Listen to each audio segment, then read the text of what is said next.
Diffusionism is another theory that's very different than cultural ecology.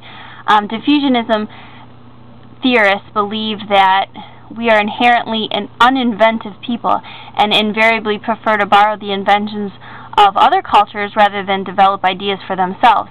And I have the bread with the butter spreader because they believe that an idea started in one culture and then it diffused or spread out to different cultures. For example, the ancient Romans, they used a form of democratic government very similar to the one we use today.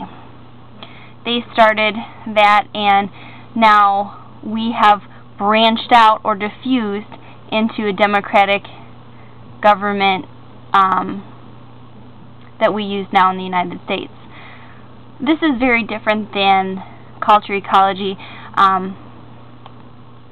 because the Sambaga people, for example, have built their culture on the strict adaptation of their race to the environment, with the idea being the difference, with the idea being that the United States has branched out or copied kind of the idea of the Roman government.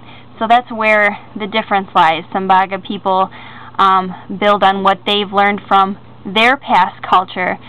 United States has built on what we've learned from past cultures, or branched out or diffused from those.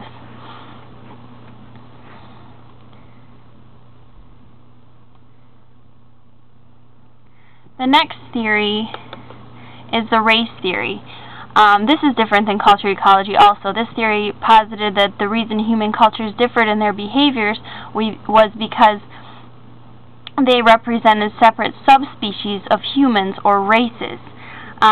This theory comes into play, an example with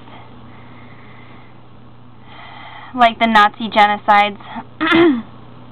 They believed in a higher or superior form of humans.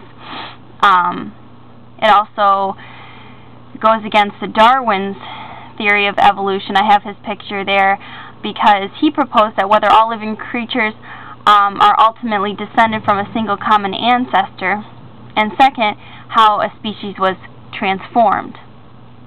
So this is different. This is different than, obviously, the Nazis, because they thought that there were separate subspecies, and Darwin thought that everyone descended from a single common ancestor.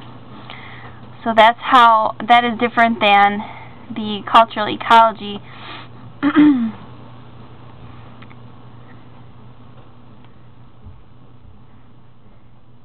theory, obviously, because cultural ecology relates to the environment, and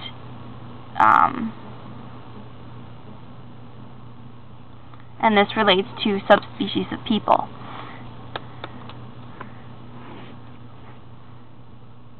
So ultimately, environment and culture shapes cultural ecology.